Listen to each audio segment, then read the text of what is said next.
My best friend ghosted me after 10 years, then I saw him with new friends. I don't even know where to start with this, but I feel like if I don't get it out of my system, I'm going to explode. So buckle up, because this is going to be long, messy, and maybe a little embarrassing. I'll start with the basics. My name's Emma, I'm 25, and for as long as I can remember, my best friend has been Jake. We grew up in the same town, went to the same middle school, high school, and even ended up at the same college by total coincidence. He was always that person for me, the one you can text at 2 a.m. when you're spiraling, the one who shows up at your door with ice cream after a breakup, the one who can make you laugh when you've been crying so hard your eyes feel like sandpaper. That's who Jake was to me. My anchor. My ride or die. But now, I don't even know who he is anymore. Or maybe, scarier thought, I don't know who he ever was. For years, I was the one keeping our friendship alive. Don't get me wrong, Jake was an amazing friend in the moment. When I reached out, he was there. When we were hanging out, it felt effortless, like slipping into your favorite hoodie. But if I didn't text him first, days, sometimes weeks would pass before I'd hear from him. I brushed it off. People are busy, right? College classes, internships, new jobs. I told myself, that's just Jake, he's not a big texter. I took it as my role to be the glue. But about 2 months ago, something shifted. I noticed Jake's replies got shorter. Colder. Like he was talking to me out of obligation, not because he wanted to. Yeah, cool, IDK, maybe. The kind of answers you give when you're already half out of the conversation. Still, I kept trying. I invited him to grab coffee, to go on our classic late-night drives where we'd blast old playlists and scream sing songs that only we remembered. He always had an excuse. Work's been insane. I'm tired. Rain check.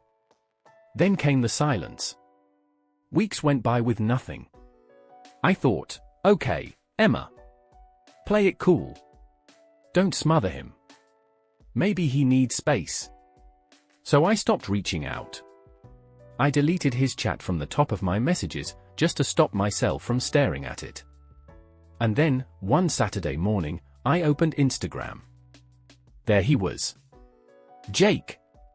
Smiling in a group photo with 3 people I didn't know. They were at this new rooftop bar downtown, the kind I'd suggested to him a month ago, back when he wasn't in the mood to go out. He looked happy. Radiant. Like he'd found something, or someone, better. The caption?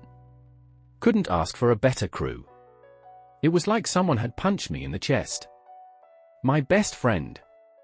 My person. My crew. Except I wasn't in the picture. I spent the whole day spiraling. My roommate, Leah, noticed something was off.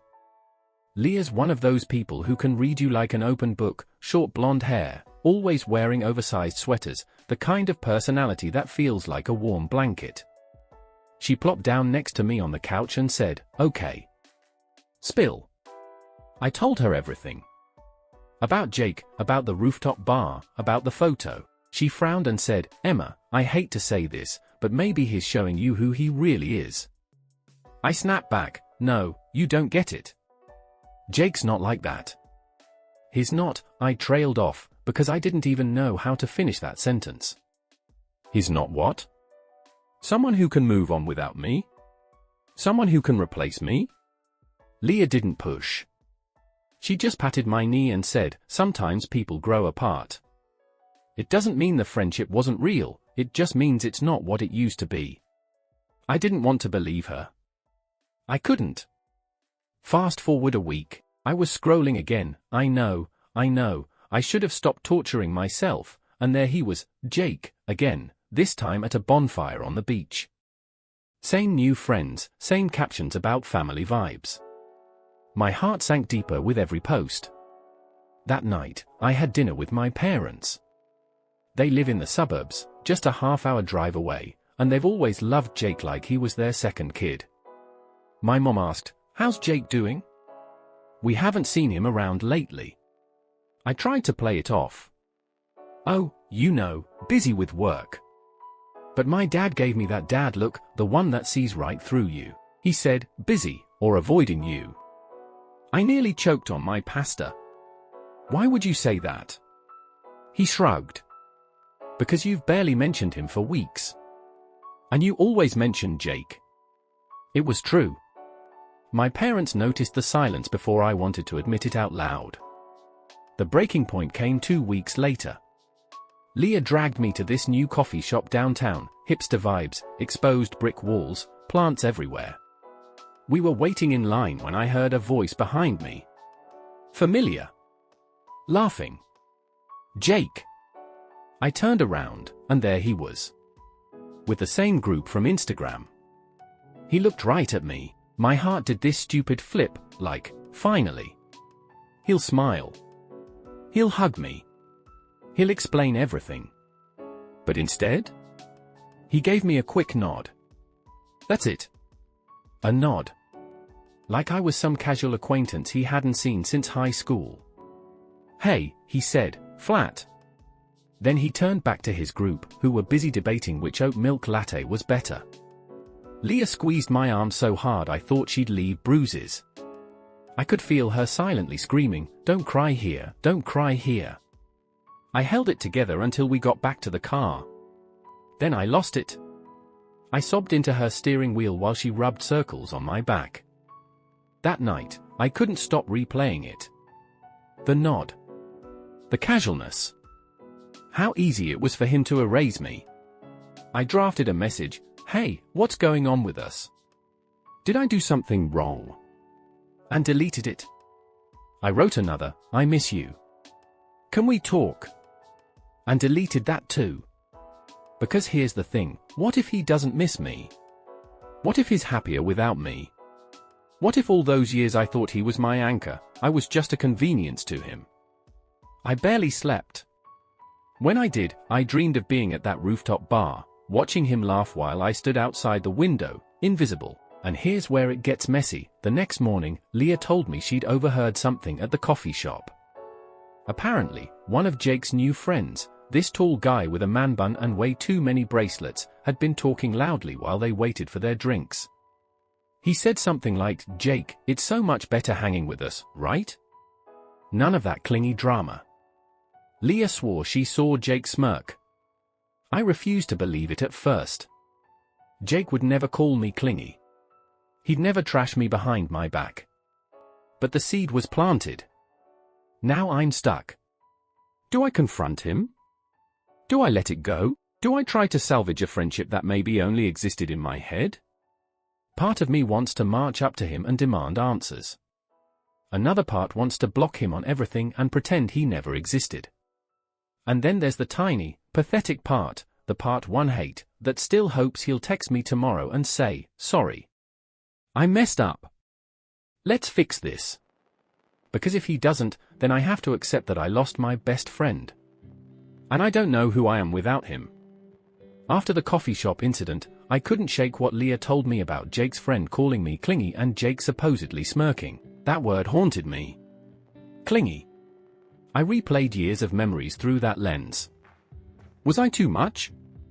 Was I the one holding him hostage in a friendship he didn't even want? It ate at me for days. I couldn't focus at work. I couldn't sleep. My phone felt like a landmine. One notification could shatter me, and yet I wanted nothing more than to see his name pop up. Finally, I broke. I told myself, I need closure. One way or another. So I did the thing I'd been avoiding. I texted him. Hey. Can we talk? In person? The 3 dots appeared. Disappeared. Appeared again. Then, Jake, yeah. Coffee shop tomorrow? 4. It wasn't much, but it was something. The next day, I showed up early. My stomach was in knots, my hands clammy. I chose a corner table so I could see the door. When he walked in, it hit me like a punch. He looked the same, but not the same. Confident. Relaxed. Like he was carrying less weight. Meanwhile, I felt like I was dragging a boulder on my chest. He sat down across from me, gave me a tight smile, and said, "So, what's up?" And in that moment, I realized he wasn't here to fix things. He was here to manage me.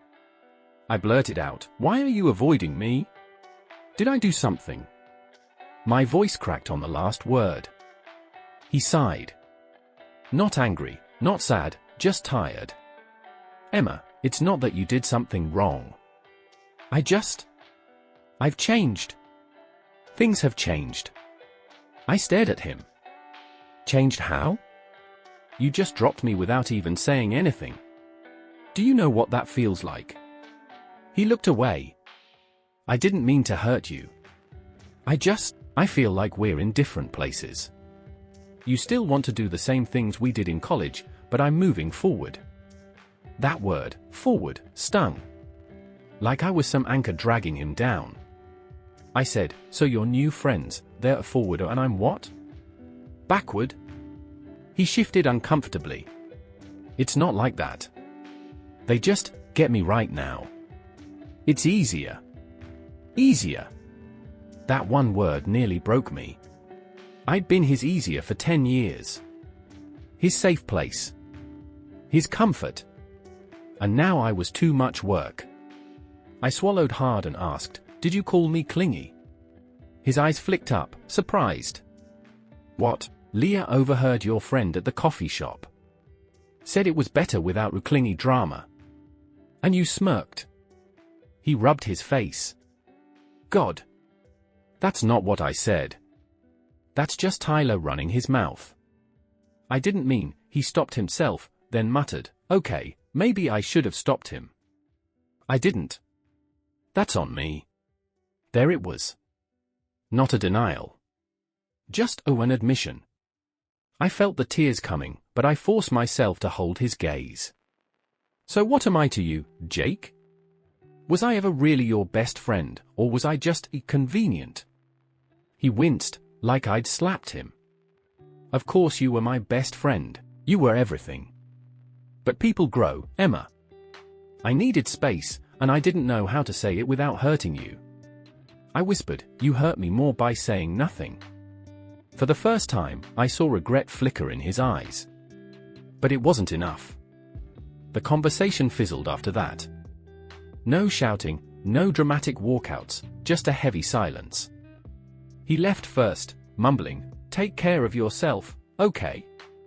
And that was it. 10 years of friendship, closed with a "take care." For days, I felt hollow. Leah tried to cheer me up with movie nights and late-night milkshakes. My mom called to check in, and I ended up sobbing into the phone while she told me some people are only meant to be chapters, not whole books. But I didn't want Jake to be a chapter. I wanted him to be the whole damn book. Fast forward to last weekend. This is where things get twisty. Leah dragged me to another rooftop bar. Apparently she's on a mission to reclaim the spots Jake took. I wasn't in the mood, but she insisted.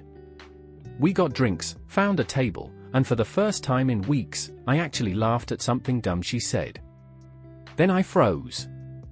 Across the rooftop, I saw Jake. With his new crew. But here's the kicker, he wasn't smiling.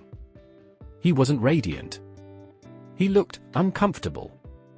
Out of place. Like he was forcing it, and then, this part still makes my stomach flip, our eyes met. Just for a second. And there was something there. Not joy. Not guilt. Something heavier. Leah noticed and whispered, "Ignore him. You owe him nothing." But I couldn't stop watching out of the corner of my eye. And that's when I saw it, his so-called friends weren't really his friends. Tyler was scrolling on his phone while a girl giggled with another guy. Jake just sat there, staring into his drink. Alone, even in a crowd. Something inside me cracked. For weeks, I'd been building this image of Jake living his best life without me, surrounded by people who made him happier.